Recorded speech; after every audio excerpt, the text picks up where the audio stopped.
Bonjour et bienvenue dans ce nouvel épisode du podcast Ambition Rurale. Aujourd'hui, nous partons à la rencontre d'Alexandre Guillaumeau. Il est le fondateur d'Avenir pour les artistes, une association dont la mission est de démocratiser l'accès à l'art dans les zones rurales. Bonne écoute. Bonjour Alexandre et merci d'avoir accepté ce petit temps d'échange ensemble. Donc toi, tu as un parcours qui est très atypique, qui t'a amené à créer l'an dernier, je crois, l'association Avenir pour les artistes. Et toi, la mission que tu t'es lancée, c'est de ramener l'art dans les zones rurales. Donc, tu as des objectifs de développement, assez ambitieux. Donc est-ce qu'en guise d'introduction, tu pourrais revenir un petit peu, sur ton parcours, sur qui tu es? Et puis nous parler aussi un petit peu de l'ambition d'Avenir pour les artistes? Bien sûr. Bah, tout d'abord, merci Corentin de m'accorder ce temps de parole avec toi. Donc oui, effectivement, comme tu dis, l'association, elle a été créée en 2021, mais véritablement, on a commencé à travailler dessus l'année dernière. C'est une association qu'on a créée avec mon frère. Tous les deux, on n'est absolument pas initialement destinés à s'intéresser à l'art, c'est-à-dire on n'est pas des professionnels du milieu de l'art et de la culture. Moi, par exemple, j'ai fait une prépa littéraire, j'ai passé du temps dans le renseignement militaire, puis dans les industries de défense. Donc vraiment rien ne m'y destinait a priori. Si ce n'est que j'ai grandi avec mon frère justement dans un petit village breton au cœur de la France rurale qui s'appelle Riec-sur-Bellonge, donc juste à côté de Pont-Aven, la fameuse cité des peintres. Et depuis tout petit, donc je suis amené à ces expositions par mes grands-parents. J'ai pris des cours de peinture. Euh, voilà, donc j'y étais toujours un petit peu sensibilisé. Mais c'est vraiment tout récemment que j'y suis revenu. Je saurais pas dire exactement comment ça m'est venu. D'abord, une première ambition personnelle, c'était d'être maître de mon temps et puis me consacrer pleinement à ce qui me plaisait. Et pour l'art, je sais pas, il y a plusieurs raisons. Heu, Tout d'abord, je pense que ce sont mes amis, au cours de discussions, pour lesquels l'art, contemporain, se résume assez simplement à, heu, je sais pas, par exemple, dans Les Trois Frères, la comédie, des Inconnus, voilà, c'est, le sèche-linge, Kundelich, c'est le monochrome, Whiteman. Ça va être les tulipes de Koons ou le vagin géant de Marie-Antoinette au château de Versailles. Voilà, donc il y a toujours, je dirais, en tout cas pour l'ensemble des gens que je côtoie, un a priori assez négatif vis-à-vis de l'art contemporain. Et ça m'a toujours déçu, enfin en me disant mais c'est incroyable quand même, aujourd'hui on a des artistes incroyables, aujourd'hui, quoi, qui font de belles choses, des choses incroyables même parfois. Et ils ne sont pas connus et l'art contemporain est un peu caricaturé. Alors à juste titre parfois, mais il y a aussi des artistes incroyables et ça méritait qu'ils soient découverts, qu'ils soient présentés. Et pour la France rurale, l'intention de faire ces expositions dans la France rurale, eh ben c'est justement cette espèce de décalage entre ce qu'on appelle l'art parisien, en tout cas dans la France rurale, c'est comme ça qu'on l'appelle, l'art parisien, pour s'en moquer un petit peu. Euh, et ces personnes-là, en fait, tout simplement, n'ont pas accès aussi à toutes ces galeries parce que c'est trop loin, tout bêtement. Quand on vit en ville, on est dans une galerie en 5 minutes. Quand on vit dans la France rurale, eh bien, il faut tout de suite prendre la voiture, comme pour tout d'ailleurs. Voilà, donc c'était vraiment ce désir de faire découvrir l'art euh, à toute cette France rurale qui concerne en fait des millions de personnes et qui ne peuvent pas y accéder tout simplement parce que c'est trop loin. Donc ton objectif, c'est de créer des ponts finalement entre des mondes qui se parlent assez peu. Et pour toi, donc qui a grandi, en zone rurale, dans un environnement qui a la particularité d'être relativement porté, sur l'art, est-ce que tu remarques des particularismes un petit peu, heu, dans les campagnes, dans le rapport à l'art? Bah écoute, j'en suis pas persuadé parce que bon, vivre à la campagne, en tout cas, ne pas vivre dans la France citadine, ça ne veut pas forcément dire vivre dans la nature réellement. C'est-à-dire qu'il y a toute une gamme intermédiaire qu'on pourrait appeler, je sais pas, la France périphérique, peut-être, pour reprendre Christophe Guilly. Bon voilà, il y a toute une gamme et il n'y a pas nécessairement un plus grand rapport à la nature, mais toujours est-il effectivement que quand c'est le cas, ça amène plus aisément à l'art. Tu vois, c'est un petit peu comme la philosophie. Je me souviens, mes premiers cours de philo en terminale, ce professeur nous avait dit la chose vraiment merveilleusement. Il dit, mais vous savez, la philosophie, c'est d'abord et en premier lieu s'émerveiller devant la nature et se demander pourquoi. C'est la première question fondamentale. Eh bien, pour l'art, c'est un petit peu pareil, c'est-à-dire qu'on commence par s'émerveiller devant la beauté du monde, et l'art, tel qu'on l'entend aujourd'hui, eh bien, vient rajouter une dimension humaine. C'est-à-dire que l'homme peint son rapport au monde, peint sa représentation du monde, qu'il soit vivant ou minéral, ou du rapport entre les hommes. Donc vraiment, c'est un dialogue entre la nature et l'homme, finalement. Et donc pour le cas des zones rurales, c'est cette idée donc de faire voir autre chose peut-être? C'est-à-dire de faire voir autre chose. Bah, De faire en plus de la nature, tu veux dire? ouais, c'est ça, d'aller en fait au-delà de l'aspect, contemplatif. Oui, tout à fait. En fait, ça questionne un petit peu la place de l'art. C'est-à-dire que, heu, prenons le problème à l'envers, est-ce que les gens ont vraiment besoin d'art? Enfin, est-ce que c'est vraiment un besoin, finalement? Parce que dans la France rurale, c'est bien connu, on manque d'hôpitaux, de maternités, de services publics, et ces problèmes sont absolument essentiels. Mais est-ce qu'être, bien en bonne santé est suffisant pour réussir sa vie en tant qu'homme? Est-ce que c'est suffisant pour se donner un sens à sa vie? Je ne pense pas, c'est le moyen. Heu, Être en bonne santé, ça nous permet de réaliser nos plus hautes aspirations, et je pense que l'art est cette petite différence, celle qui va nous amener à rêver grand pour pouvoir bâtir grand. Donc l'art, c'est vraiment une ouverture sur le monde, une ouverture sur les autres, sur d'autres rapports. Voilà, c'est une fenêtre ouverte sur le passé, le présent, l'avenir. Voilà, c'est tout ça. Donc ça vient ajouter quelque chose, c'est un supplément. Et donc pour faire ce lien avec les territoires et apporter ce supplément-là, est-ce que donc dans les expositions que tu organises, il y a un lien justement avec le territoire? Alors par exemple, je sais pas, avec des artistes locaux ou avec des représentations qui sont en lien avec des paysages qui peuvent être connus en local ou alors pas du tout? Alors, pas nécessairement. Heu, L'idée, c'est quand même de s'inscrire complètement dans le territoire, parce que comme tu l'as très bien dit à propos de la nature, il y a d'abord une espèce de contemplation, et je pense que pour tout le monde, pour que l'art parle, la première réaction immédiate, ça doit être que les gens trouvent ça beau. Il faut que ça plaise. Ça, c'est ma conviction. C'est pourquoi je choisis toujours des lieux d'exposition qui sont à même d'éveiller ce genre de sentiment.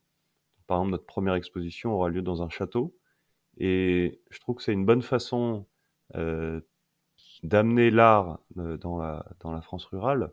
C'est-à-dire qu'on met en valeur, ce qui est déjà beau, en fait, sur le territoire.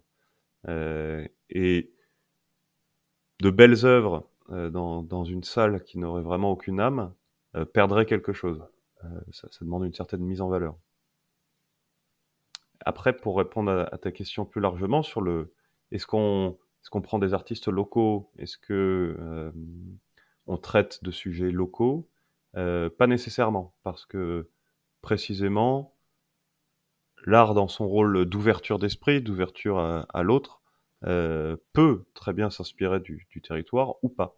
Il y a plusieurs façons de l'aborder, mais on n'a pas défini de règles définitives.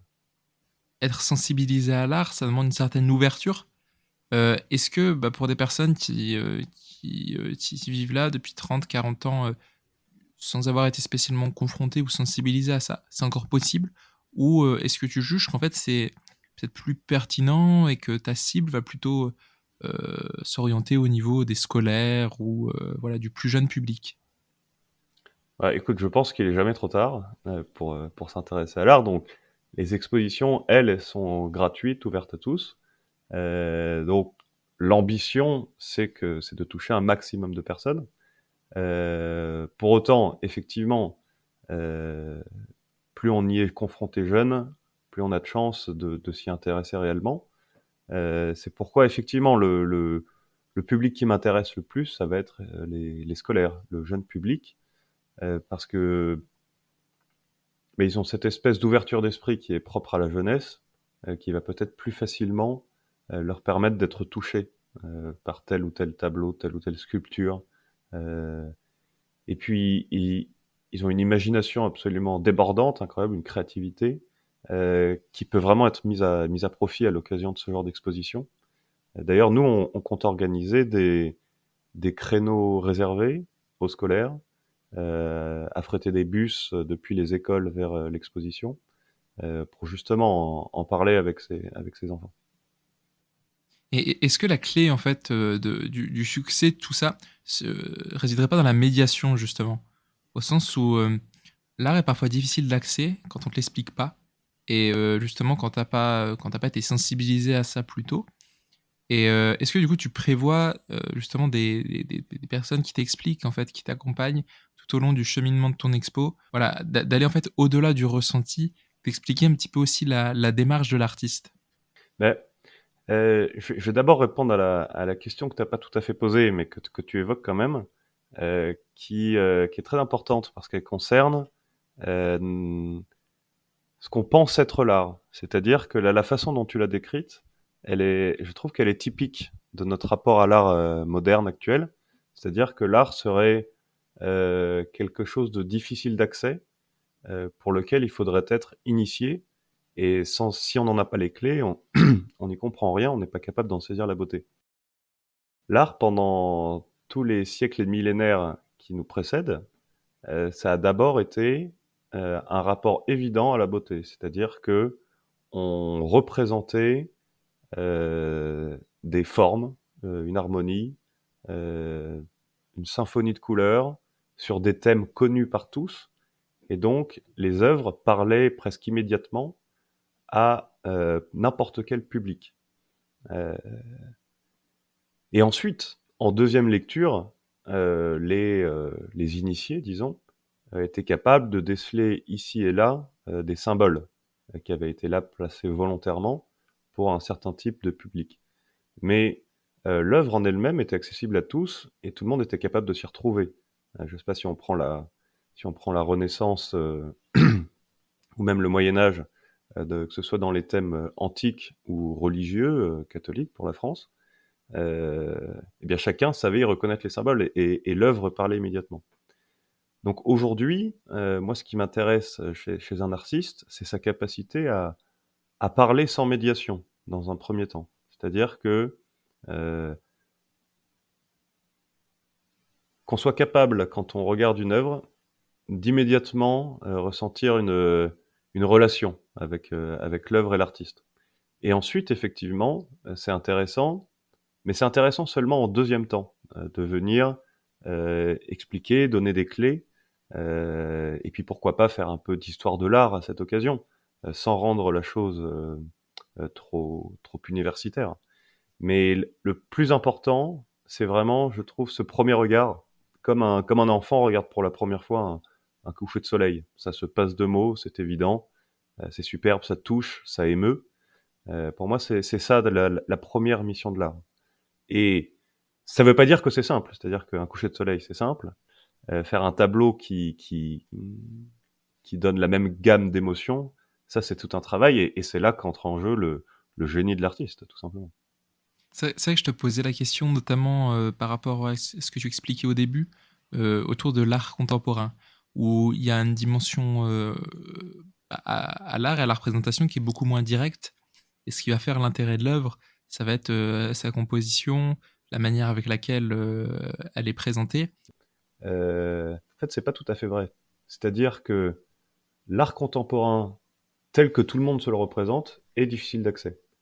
Mais si par contemporain, on voulait entendre, l'art qui est en train d'être fait aujourd'hui, et ben ce serait pas si vrai parce qu'en fait, il y a énormément d'artistes aujourd'hui qui sont capables de réaliser ce type d'œuvre immédiatement accessible et puis affinables en deuxième lecture.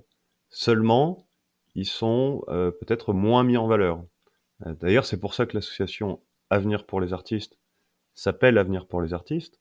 C'est qu'il y a cette double volonté et d'apporter l'art dans nos campagnes, mais c'est également la volonté de mettre en avant bien voilà, des artistes qui ont peut-être moins pignon sur rue, pour peut-être, bon là c'est vraiment des grandes ambitions, mais que la représentation qu'on se fait de l'art contemporain évolue aussi.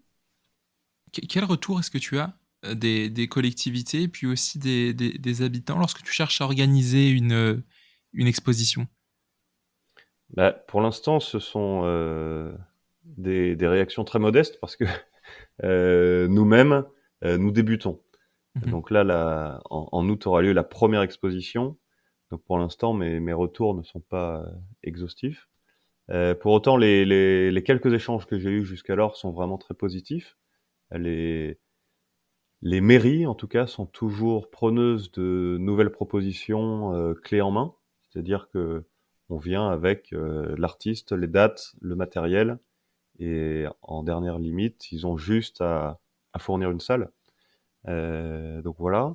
Ensuite, sur les populations locales, eh bien ça, je pourrais pas le savoir avant, avant la première exposition. Mais toujours est-il que les personnes que j'ai pu croiser vraiment par hasard au cours de mes recherches de lieux, bon, tout le monde paraissait emballé. Et peut-être qu'ils voulaient tout simplement pas me vexer. Je sais pas si je les verrai vraiment à l'exposition.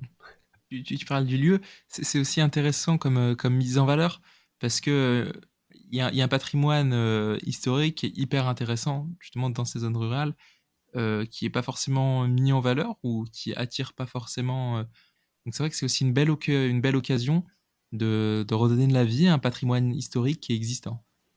C'est ça, tout à fait. Pour ça que les châteaux, c'est un bon équilibre, les châteaux, parce que tout d'abord, les lieux sont superbes par eux-mêmes. Donc on vient vraiment ajouter quelque chose, mais on ne transfigure pas tout à fait le lieu.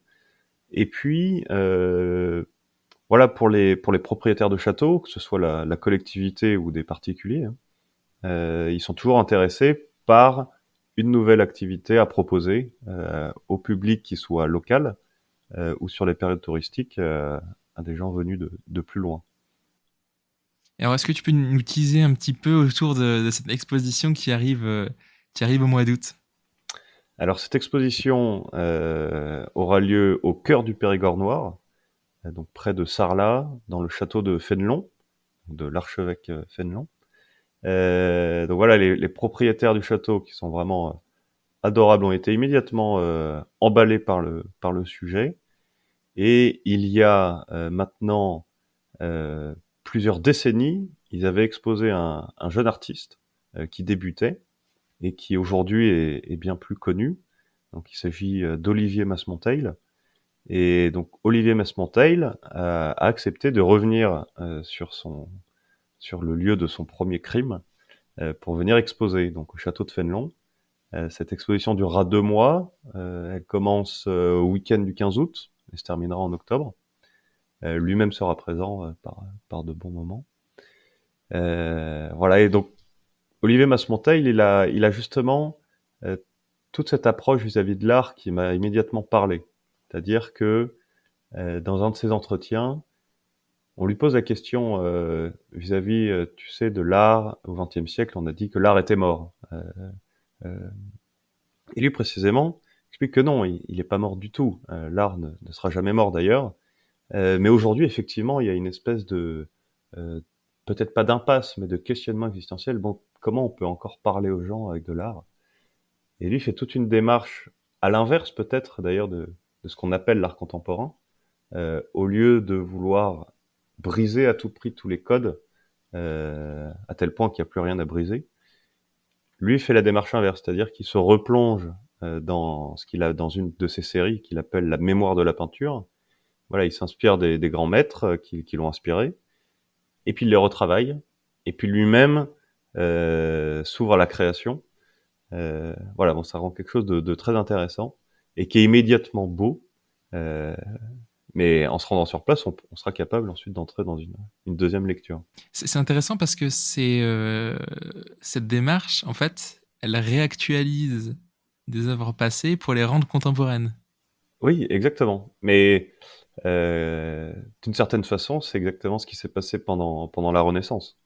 Euh, et les œuvres étaient bien contemporaines à l'époque, et pour autant, elles s'inspiraient d'une époque qui était révolue depuis plusieurs siècles tout de même.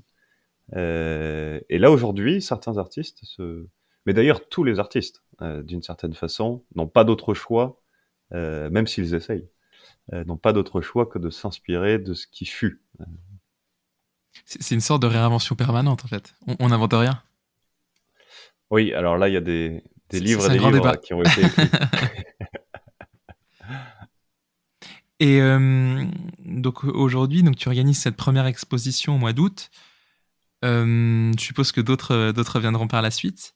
Si des élus, des groupements de citoyens nous écoutent, est-ce que tu peux revenir un petit peu sur bah, quelle est ta cible? Est-ce que voilà, tu t'adresses à tous les villages ou est-ce que tu as des règles, un cahier des charges pour bah, qu'on puisse t'accueillir? Moi, je suis intéressé par tout type de lieu d'exposition. Il y a pas véritablement de cahier des charges. J'avance comme ça, c'est-à-dire que je démarche des artistes qui me donnent un premier accord, on trouve un lieu et puis on discute. Et on finit par trouver une solution qui convient à tout le monde. Donc il y a vraiment aucun cahier des charges.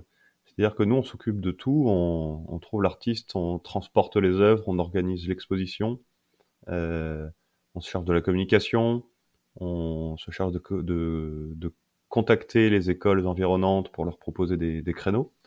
Voilà, donc c'est vraiment une opération clé en main.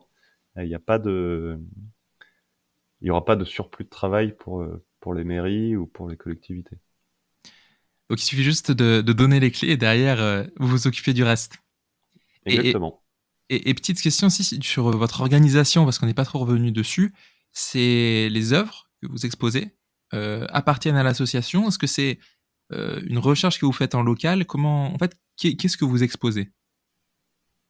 Euh, on a envisagé au début d'acquérir des œuvres, mais on s'est aperçu que c'était très complexe, puis ça demandait quand même des fonds importants.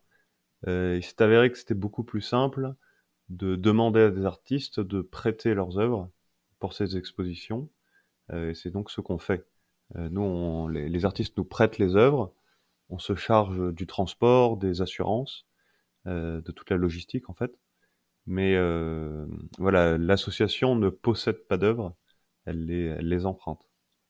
Donc d'une exposition à l'autre, l'idée c'est de les faire tourner et de créer toujours quelque chose de relativement unique. Exactement, exactement. L'idée, c'est pas de, comment dire, c'est pas de créer une collection qu'on exposerait ad vitam aeternam en la renouvelant par petits morceaux. L'idée, c'est vraiment de créer des expositions systématiquement nouvelles, pas forcément dans la quête effrénée de la nouveauté, mais dans le sens beaucoup plus simple que on va exposer différents artistes qui ont chacun leur vision de l'art. Ok. On va bientôt arriver à la fin de ce podcast. Pour les terminer, en général, j'aime bien demander quelques petits conseils de lecture, quelques petits films à voir. Alors, qui plus est, toi qui es dans le domaine culturel, je serais curieux d'avoir bah, tes œuvres favorites ou quelque chose que tu recommanderais un petit peu à nos auditeurs. Mais écoute, pour le sujet qui nous intéresse, c'est-à-dire la France rurale, il y a un livre qui m'avait beaucoup marqué, je l'ai évoqué tout à l'heure, c'est le livre de Christophe Guilly sur la France périphérique, qui est pour moi vraiment essentiel pour comprendre ce qui est à l'œuvre aujourd'hui et pour comprendre pourquoi c'est si important de réinvestir cette France périphérique. Et puis, dans le domaine, cette fois-ci, plutôt de l'émotion, toujours sur le même thème, et ce film qui m'avait énormément marqué, Au nom de la terre, avec Guillaume Canet, entre autres, euh, voilà, qui montre bien toutes les étapes par lesquelles sont passées la France rurale pour en arriver à aujourd'hui. avec tous ces défis, toute sa beauté. Et voilà, la question nous est posée, qu'est-ce que nous, on en fait? J'espère le meilleur. Bah, en tout cas, tu es engagé, tu es pleinement engagé sur cette voie. En tout cas, merci beaucoup Alexandre pour ce temps d'échange et puis voilà pour ce que tu fais également. Puis donc hâte de découvrir cette première exposition en août prochain. Et j'oublie quand même aussi de te féliciter toi pour ce que tu fais avec Ambition Rurale, puisque je crois qu'on travaille au même but par des chemins différents, mais au bout, il y a quand même un objectif commun et je t'en remercie. Ah, effectivement, la question du territoire est très large et touche un nombre de sujets assez divers. Donc c'est vrai que on œuvre dans le même but, disons. Exactement. Bah, en tout cas, merci beaucoup Alexandre, et puis bah, je te dis à très Merci à bientôt. toi.